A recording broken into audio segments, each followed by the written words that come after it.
시편 37편 4절부터 11절까지의 말씀입니다.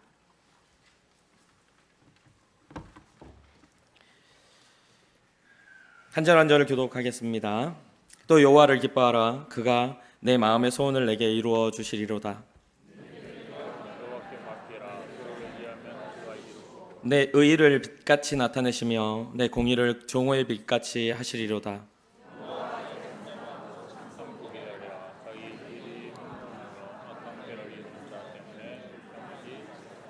분을 그치고 노를 버리며 불평하지 말라. 오히려 악을 만들 뿐이라.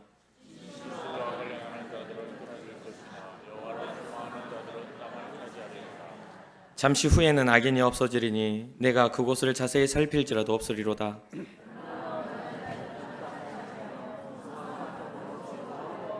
아멘. 아멘. 오늘도 주님의 교회 나와 하나님께 예배하고 그분의 뜻을 구하는 여러분들을 축복합니다. 먼저 하나님께 우리의 시선과 관심을 맞춰 보겠습니다. 우리 고백합시다. 주님, 내가 여기 있습니다. 옆 사람 한번 보면서 축복합시다. 주님, 제 옆 사람도 여기 있습니다. 축복해 주세요.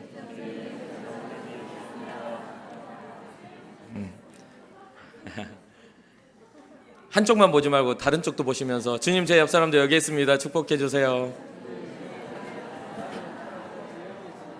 여러분들의 축복이 여러분들이 대상으로 삼은 그분의 삶을 바꿀 줄 믿습니다. 우리 신앙의 고백합시다. 우리는 예수님의 사람입니다. 우리는 예수님 안에 있습니다. 우리의 삶에는 예수님의 흔적이 있습니다. 아멘. 아멘. 청년 예배 때마다 이 고백을 지금 4년째 하고 있는데 어느 한 날은 제가 작정하고 안 하고 시작을 했더니 앞에 있는 청년이 이러는 거예요. 그래서 제가 어쩔 수 없이 계속 하고 있습니다. 매번 하니까 지겨울 줄 알고 안 하고 지는 넘어가려고 했거든요. 그리고 막 앞에서 막 해야 된다고 그렇더라고요. 오늘 우리가 살펴볼 시편 37편은 삶을 살아가는 사람들에게 항상 딜레마가 되는, 우리에게 딜레마가 되는 말씀으로 시작합니다. 그 딜레마는 뭐냐면, 그 혼란스러움은 뭐냐면 악한 놈이 참 잘 된다는 겁니다. 악한 삶을 살고 악한 계획을 세우고 악한 마음을 가지고 있는데 참 잘 살아요. 그래서 얼마 전에 잠깐 TV를 보다가 스쳐 지나가면서 본 그런 뉴스가 있었는데 뭐냐면요, 우리나라에 매해년마다 보이스피싱에 이렇게 피해 사례들이 많이 있는데 거의 하루에 334건이 생긴답니다. 하루에 300이 아니고 134건이 생긴대요. 그런데 1년 피해액이 4천억이라네요. 1년 동안 우리가 누가 그런 걸 걸려 하지만 실제로 그런 어떤 사기에 당해가지고 피해를 보는 사람들이 진짜 너무 많은 겁니다. 엄청난 금액이죠. 양심을 버리고 악한 삶을 살아가는 데 있어서 굉장히 큰 또 좋은 일들이라고 자기네들은 말하지만 그 악한 양심을 버림으로 인해서 얻는 이득들이 많다 보니까, 그 어마어마한 수입이 있다 보니까 그 악한 삶을 포기하지 않고 그렇게 살아가는 사람들을 보게 됩니다. 뭐든 양심을 버리면 좀 더 쉽게 갈 수 있는 일, 뭐든 신앙적인 부분에서 우리가 조금만 타협하면 좀 더 쉽게 이룰 수 있는 일들이 우리에게 참 많이 있습니다. 우리가 손해볼 때에도 신앙자이기 때문에 손해보고 정말 눈물을 흘리면서도 손해보고 끝나는 일들이 우리 세상 살이가 참 많잖아요. 내가 예수 믿는다는 타이틀만 그냥 딱 내려놔버리면 저거 머리털 쥐어뜯고 막 싸워서 이겨가지고 목소리도 좀 더 크게 권위 있게 으아 해가지고 이길 수 있는데, 그래서 세상에서 하는 말은 목소리 큰 놈이 이긴다는 말이 정말 정설처럼 이렇게 돼 있잖아요. 그런 것들을 보는데요, 시대가 다르지만 이 다윗도 비슷한 상황을 본 것 같습니다. 그렇다 보니까 악한 자들이 잘됨을 보고 불평하거나 분을 내지 말아라 라고 시작을 하는 게 바로 오늘 시편 37편의 이야기입니다.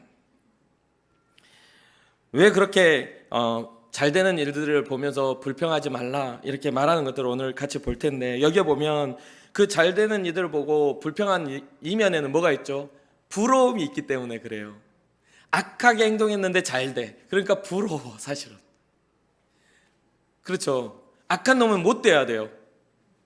뭔가 천벌도 받아야 돼. 근데 천벌도 안 받고 잘 되더라는 거죠. 그래서 여기에서 사용된 단어가 시기라는 단어가 시기하지 말아라 이렇게 이야기를 해요.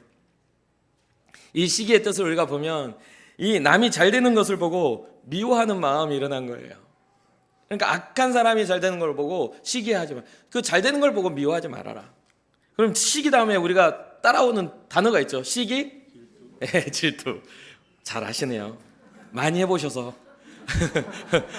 시기하고 질투하는 일이 자연스럽죠.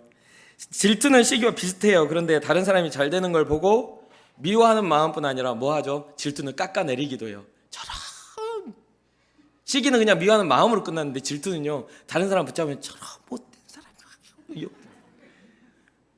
거기에서 끝나는 게 아니라 질투하고 깎아내려요. 내가 알아 그러면서 내가 알아. 너는 잘 모를 텐데 나는 잘 알아. 이렇게. 그러니까 불의한 자들을 보고 불의한 자의 잘됨을 보고서도 시기하지 말아라. 마음 상해하지 말아라. 라고 말하며 오늘 본문이 시작하는 거죠.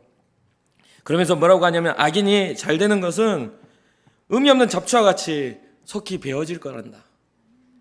악인이 잘 되는 것은 푸릇해 보이고 잘 자라는 것 같지만 정말 나중에 되면 그것은 베어짐을 당할 수밖에 없는 것이다 라고 하면서 또 잠깐 푸른 채소와 같이 시간이 지나면 시들어버리는 것과 같이 악인의 잘됨은 끝이 있단다라는 말을 하고 있는 겁니다. 그래서 악인을 부러워하는 사람들에게 다윗이 오늘 우리에게 악인을 부러워하며 살아가고 있는 우리에게 오늘 다윗이 교훈을 남겼습니다. 첫 번째는 오늘 본문에 하나님을 기뻐하라 입니다. 또 여호와를 기뻐하라. 그가 내 마음의 소원을 내게 이루어 주시리라. 아멘. 각 사람들마다 기뻐하는 일이 많이 다르죠. 근데 하나님이 없는 기쁨에는 반대급부가 꼭 있다라는 걸 생각하며 한번 사람들이 여러분과 제가 기뻐할 수 있는 것들을 조금 한번 생각해 볼까요?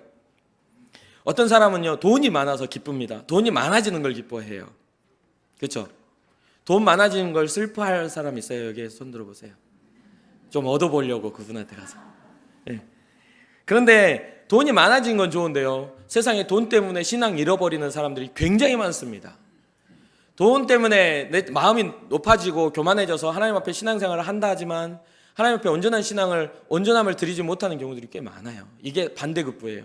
많은 건 좋은데 많음으로 인해 잃어버리는 것도 생겨나요. 어떤 사람은 사랑받아서 기뻐요. 그렇죠? 사랑받는 거 좋아하시죠? 그렇지 않습니까? 누가 미워하는 거 좋아하시는 분 있어요? 다 사랑받기를 좋아해요. 근데 문제는 거기에 반대급부가 뭐냐면 사랑을 받기만 하려고 한다는 거예요. 그렇잖아요. 사랑을 받으면 사랑을 또 어떻게 해야 되죠? 줘야 돼요. 사랑을 받으면 줘야 되는데 받기만 하는 그런 일들이 생겨나요. 또 어떤 사람은 시험을 잘 봐서 기뻐요. 시험을 잘 봐요. 시험 진짜 잘 봤어요. 근데 그 사람이 매일 시험에 들어. 교회에서 보면 뭐 하면 아니 목사님이 시험 들게 했다고. 정말 잘 봐요 시험을. 뭐만 했다면 시험이 들어. 근데 좀 잘 이겨내면 좋은데 시험에 들기만 하고 잘 이겨내지 못하고 계속 시험거리만 계속 하는 거죠. 어떤 사람은 사랑하는 사람을 만나서 기뻐요. 그 사랑하는 사람 만나니까 이제 더 이상 하나님을 사랑하지 않아. 옆에서 아이고 꼭 가야 돼. 그러면 안 가. 꼭 이 시간 예배 드리러 가야 돼. 이러면 그렇게 되는 것, 뭔가 타협하는 그런 일들이 생겨나요. 어떤 사람은 혼자라서 기쁘대요. 근데 혼자라서 기쁜데 남편이 출장 간 경우 봤거든요. 혼자 남았어. 너무 기쁘대. 그래가지고 전에 이제 대전에 있을 때 그 집사님이 저랑 이렇게 전도를 하다가 남편이 출장 간다는 소식을 듣더니 친구들한테 전화를 하는 거예요. 우리 남편 출장 간대. 토요일까지. 이렇게. 그럼 무슨 뜻이에요? 남편이 없으니까 놀러와.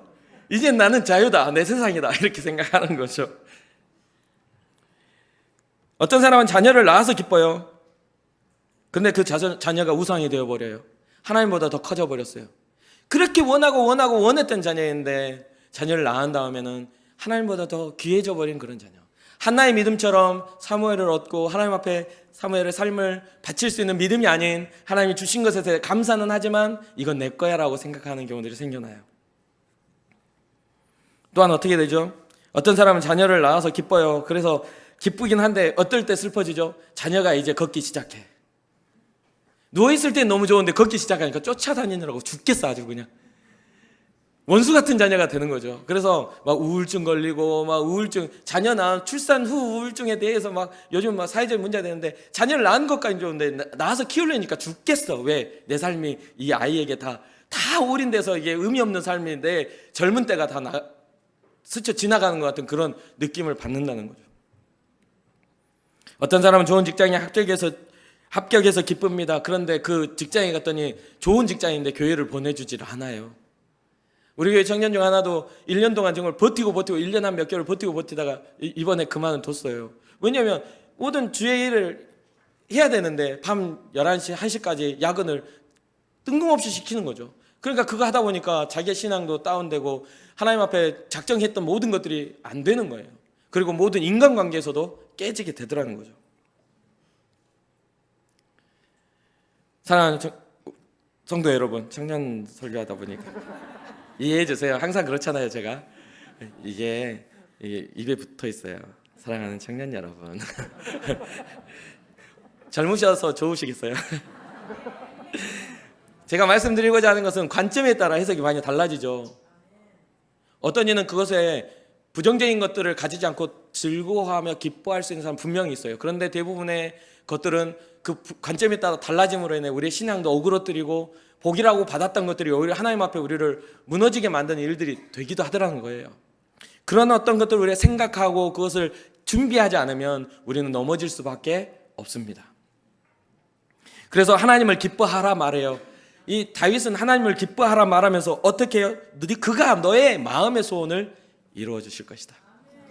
하나님을 온전히 기뻐하는 자들의 소원이 이루어질 때에, 하나님이 나와 함께 하신다라는 믿음을 가진 자들의 소원이 이루어질 때에 하나님의 영광이 나타날 수 있습니다. 그러면서 5절에 하나님께 맡기라고 말을 해요. 무엇을 맡기라? 내 길을 여호와께 맡기라. 그를 의지하면 그가 이루어 주신다. 아멘. 앞에서 말한 기쁨들의 이유들, 우리가 돈이 많고 또 사랑받고 시험을 잘 보고 어떤 사람은 사랑하는 사람을 만나고 어떤 기뻐할 수 있는 이유들, 병든 자가 병이 나았고 뭐 가난한 자들에게 더 부요함이 하나님의 축복이 있고 그런 이유들이 있다 할지라도 그 모든 것들을 주님께 맡겼을 때에 온전히 우리를 이루시는 하나님의 역사가 우리에게 일하신다는 것을 말하고 있습니다. 하나님께 맡기는 것은 우리에게 주어지는 반대급부들을 이겨낼 수 있는 힘이에요. 우리에게 주어지는 반대적인 부정적인 것들이 부자가 됨으로 인해서 우리가 잃어버릴 수밖에 없는 것들을 이길 수 있는 힘은 하나님께 내 모든 것들을 맡겨드렸을 때, 하나님 내 삶을 책임져 주셨을 때, 내 삶을 이루어 가실 때에 그것을 이길 수 있는 힘을 갖는다는 거예요. 사랑하는 성도 여러분, 정말 그런데 그거 주님께 맡겨드렸다 보니까 그 효과가 빠르게 나타나지 않는 경우가 많아요. 굉장히 기다려야 하고 굉장히 참고 인내해야 되는 경우가 많아요. 어떤 이들은 내 가족의 구원을 위하여 기도하기 시작했는데 10년이 지나고 20년이 지나도 그 구원은 이루어지긴커녕 핍박만 더 많아지는 것들도 우리가 보게 되거든요. 너무나 믿음으로 이겨내려고 하고 믿음으로 견디려고 하니 그게 너무나 길더라는 거예요. 너무나 응답하시는 일이 더디게 일어나더라는 거예요. 그러다 보니까 절망을 해요. 기도하면 그때그때 이루어지면 얼마나 좋아. 그런데도 불구하고 하나님은 우리를 이루어 주신 이시라는 것을 우리는 믿고 나아가야 돼요. 그래서 다윗이 그것을 자기도 알았나 봐요. 그래서 7절 말씀부터 9절 말씀을 이렇게 기록합니다. 여호와 앞에 잠잠하고 참고 기다리라. 우리 함께 읽어봅시다. 시작. 자기 길이 형통하며 악한 길을 이루는 자 때문에 불평하지 말라. 분을 그치고 노를 버리며 불평하지 말라. 오히려 악을 만들 뿐이라. 진실로 악을 행하는 자들은 끊어질 것이나 여호와를 소망하는 자들은 땅을 차지하리로다. 아멘. 아멘. 소망으로 하나님 앞에 믿음을 결정하니까 길어요. 응답도 느리고 더뎌. 그런데 뭐 하라고요? 잠잠하고 참고 기다려라. 결국은 이미 정해져 있는 결국이기 때문에 절망하지 말고 불평하지 말고 화내지 말고 참고 기다리면 돼. 하나님이 온전히 이루실 거야. 그게 우리가 해야 할 믿음입니다.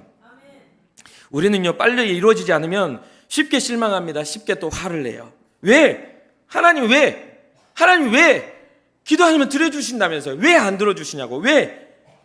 그러면서 하지 말아야 할 거래요. 어떤 사람, 악한 자들의 잘됨, 정말 편법을 사용하는 자들의 잘됨을 보고 우리의 삶을 뭐예요? 비교해버려요. 저런 나쁜 놈도 잘 되는데 왜 주님 앞에 신실하게 살아가려고 하는 우리를 왜 이렇게 힘들게 하고 응답해 주시지 않아요? 하나님 세상의 주관자가 아니십니까? 하나님 나를 사랑하지 않으십니까? 라고 하면서 의문을 갖고 쉽게 화를 내고 쉽게 절망을 해요. 그런데 다윗은 그러지 말라고 말합니다. 여호와 앞에 잠잠하고 참고 기다려라. 그러면 어떻게 돼요? 자기 길이 형통하며 악한 길을 이루는 자 때문에 불평하지 마라. 분을 그치고 노를 버리며 불평하지 말라. 오히려 그것 때문에 악을 만든단다. 그러면서 뭐라고요? 진실로 악을 행하는 자들은 끊어질 것이라. 여호와를 소망하는 자들은 하나님이 약속하신 그 땅을 차지하게 될 거야. 역전하실 것임을, 하나님이 역전해 주실 것임을 이야기하고 있어요. 사랑하는 성도 여러분, 우리는 그 믿음으로 하나님이 우리의 삶에 일하실 거란 믿음으로 끝까지 참고 기다릴 수 있는 그런 믿음의 사람 되기를 소망합니다. 누가복음 12장 19절에 이렇게 기록합니다. 또 내가 내 영혼에 이르되 영혼아 여러 해 쓸 물건을 많이 쌓아두었으니 평안히 쉬고 먹고 마시고 즐거워하자 하리라. 이게 누구의 고백입니까? 부자와 나사로 중에 부자의 고백이에요.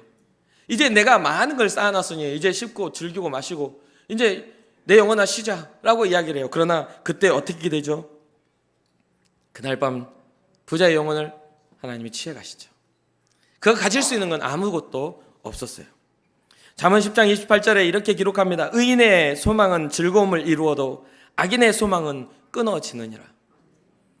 의인의 소망은 우리를 즐겁게 합니다. 결국 하나님의 나라를 우리에게 회복하게 만들 것입니다. 그러나 악인의 소망은 끊어지고 멸망당하고 심판받게 되는 거예요. 마땅히 구원이 약속된 우리의 소망은 하나님께 속한 것입니다. 할렐루야. 우리의 소망 하나님에 있음을 고백합시다. 그러한 소망을 가지고 있다면 우리의 즐거움도 무엇으로 인해? 주님으로 인해 우리가 즐거워해야죠. 주님으로 인해 우리의 소망이 하나님께 있으니 우리의 즐거움도 주님입니다라고 말할 수 있는 신앙의 고백이 있어야 합니다. 우리의 즐거움을 이루시는 하나님을 기대하십니까? 그 하나님을 믿으십니까? 그렇다면 흔들리지 말아야 돼요. 절망하지 말아야 돼요. 절망을 주는 것들에 대해서 우리가 단호하게 이겨내야 돼요. 시편 17절에 이렇게 기록합니다. 여호와여 주는 겸손한 자의 소원을 들으셨사오니 그들의 마음을 준비하시며 귀를 기울여 들으시고. 응답하실 하나님을 향해 우리가 준비해야 할 것은요, 겸손이에요. 불평과 불만과 정말 절망과 정말 끊어져 버린 어떤 그런 죽어버린 그런 눈이 아닌, 우리가 주님 앞에 응답받을 우리가 주님 앞에 준비해야 될 것은 겸손입니다. 우리의 삶을 이루실 하나님, 내 삶을 주장하여 주옵소서. 나의 의지와 나의 생각과 나의 계획이 아닌 하나님의 계획으로 나를 이끌어 가시옵소서. 하나님은 겸손한 자의 소원을 들어주십니다. 주님이 우리의 소원에 귀를 기울일 수 있도록, 우리의 기도에 응답하실 수 있도록 우리가 겸손하게, 또한 우리의 마음을 정결하고 거룩하게 주님 앞에 준비하며 주님 앞에 나아가는 여러분과 제가 되기를 소망합니다. 손해보는 것 같지만 최고의 투자가 바로 주님을 향한 투자입니다. 11절에 그러나 온유한 자들은 땅을 차지하며 풍성한 화평으로 즐거워하리로다. 온유한 자들은 땅을 차지하며 풍성한 화평으로 즐거워한다. 이게 손해보는 것 같아요. 악한 일, 좀 더디가고 뭔가 선한 것을 양심을 지키려고 하다 보니까 굉장히 손해보는 것 같아요. 그러나 손해보는 게 아니에요. 최고의 투자입니다. 우리가 주님 앞에 믿음으로 주님 앞에 드리는 거, 주님 앞에 드리는 이 믿음이 최고의 투자임을 믿으실 주님의 이름으로 축원합니다. 오늘 본문은 그 즐거움의 정점을 이 땅을 차지하는 것에 둡니다. 정말 풍성한 화평으로 즐거워하게 된다라고 말하고 있어요. 9절과 11절에 땅에 차지한다는 내용을 우리가 오늘날 적용해 본다면 하나님의 나라가 우리의 것이 되는 거예요. 팔복중 뭐예요? 온유한 자는 복이 있나니? 저가 땅을 기업으로 받는 거잖아요. 우리의 마음이 하나님 앞에 준비되고 주님 앞에 나아가면 우리의 소망이 이 땅 가운데서는 짧은 소망이지만 하나님 나라에서는 영원한 소망임을 믿으시길 주님의 이름으로 축복합니다. 우리가 부러워했던 그때, 하나님의 나라가 이루어지는 그때는 우리가 부러워했던 악인들의 일은 다 끊어져 버리고 정말 심판받고 멸망받는 그들을 바라보면 우리는 안심할 거예요. 주님을 의지했더니 내게 구원이 이루어졌구나. 그렇죠. 그 악한 자들의 그 방법들을 따라가다가 우리가 망하게 되면 어떻게 되겠어요? 그거 부러워할 것이 아니라는 거예요. 그런데 여러분도 저도 알다시피 현실이 만만치가 않아요. 현실이 만만치 않습니다. 하나님의 뜻에 합한 삶을 살아가기가 보통 힘든 일이 아니에요. 너무나 많은 장애물들이 기다리고 있어요. 그러나 이 어려움이 성경은 어떻게 우리에게 주어진 믿는 자의 어려움이 뭐라고 하죠? 우리의 믿음을 더욱더 단단하게 하여서 주님 앞에 반석 위에 우리를 세운다고 말하고 있어요. 이 어려움, 이 고난을 통하여 더욱더 우리는 주님의 사람임을 드러낼 수 있다고 말을 했어요. 고난을 겪을 때, 힘겨움을 겪을 때 우리가 정말 믿음의 사람인지 아닌지가 증명된다는 거예요. 사랑하는 성도 여러분, 우리는 지금 현재 힘겨운 일을 당하고 고난을 당하는 사람이 있습니까? 이 시간을 통해서 우리가 하나님의 사람임을 밝히 드러내며 증명할 수 있는 시간이 되기를 주님의 이름으로 축복합니다. 우리가 더욱더 단련되어져서 하나님을 더욱더 신뢰하고 그 믿음의 결과가 최고의 열매로 우리의 삶에 나타날 수 있도록 우리가 최선을 다해 주님 앞에 나아가기를 주님의 이름으로 축복합니다. 사랑하는 성도 여러분, 그렇기 때문에 고난일수록 더욱 소망 가운데 거하며 우리가 가진 소원을 하나님께 더욱더 깊이 있게 아뢰고 우리가 가진 소원, 고난한다고 해서 절망하고 불평하고 왜 하나님 내게 이렇게 할 것이 아니라 더욱더 깊이 있게 하나님 앞에 우리의 소망을 아뢰고 우리의 기도에 귀를 기울이시고 들어주시는 하나님 앞에 우리의 소원을 다 내려놓아야만 합니다. 그렇다면 우리 하나님은 우리의 기도를 들으실 거예요. 우리의 소원을 들어주실 거예요. 우리의 소원하는 바를 이루어 주실 거라고 확신합니다. 우리의 가장 조심해야 할 감정은요, 믿는 자가 가장 조심해야 할 감정은 실망이에요. 실망. 선을 행하다가 낙심하는 그 마음들을 정말 조심하라고 말해야 돼요. 실망이에요. 도전했는데 더뎌 잘 안 이루어져. 실망하게 돼요. 응답을 기대했지만 응답이 더뎌. 그래서 실망감을 갖게 돼요. 그러나 하나님의 생각과 우리의 생각은 다릅니다. 하나님의 계획과 하나님의 섭리와 하나님의 그런 원하시는 그 뜻은 우리의 생각과 달라요. 그 뜻을 신뢰하고 나아가다 보면 더 큰 감사를 할 준비만 하고 있으면 우리는 더 큰 감사할 수 있는 그 복을 받게 되는 거예요. 오늘 우리는 하나님의 말씀을 붙잡읍시다. 온유한 자들은 땅을 차지하며 풍성한 화평으로 어떻게 하리라? 즐거워할 것이다. 아멘. 우리가 날마다 주님을 소망하고 주님 앞에 나아가는 여러분과 제가 되었으면 좋겠습니다. 말씀을 마무리하겠습니다. 사랑하는 성도 여러분, 우리는 하나님을 기대합시다. 아멘. 우리는 하나님을 기대합니다. 아멘. 우리의 연약함과 불신앙 때문에 하나님께 실망해서는 안 돼요. 이미 하나님은 우리에게 아주 커다란 은혜를 베풀어 주셨습니다. 이미 하나님이 우리에게 주실 사랑을 완성시키신 분이에요. 그렇기 때문에 우리는 하나님을 더 기대합시다. 하나님이 우리에게 하실 일들을 기대하고 기도하며 주님 앞에 믿음으로 나아가길 소망합니다. 우리만 하나님의 사랑이 필요한 게 아니에요. 하나님도 우리의 사랑이 필요해요. 우리만 하나님의 사랑이 채워지는 것을 원해서는 안 돼요. 우리의 사랑이 하나님 앞에 미미한 것 같아도 우리가 주님을 사랑할 때 주님은 기뻐하신다는 것을 잊지 말아야 돼요. 아들까지 아낌없이 주신 하나님을 향해 무한한 신뢰와 사랑을 우리가 드려야만 합니다. 밖에만 급급하지 말고 주님께 올려드릴 영광을 생각하며 믿음의 사람다운 삶을 우리 꿈꿨으면 좋겠어요. 불평과 불만은 이제 내려놓읍시다. 하나님을 기뻐할 때 하나님은 우리에게 선한 일을 이루어 가십니다. 할렐루야. 주님이 우리의 삶에 선한 일을 이루어 가실 줄 믿습니다.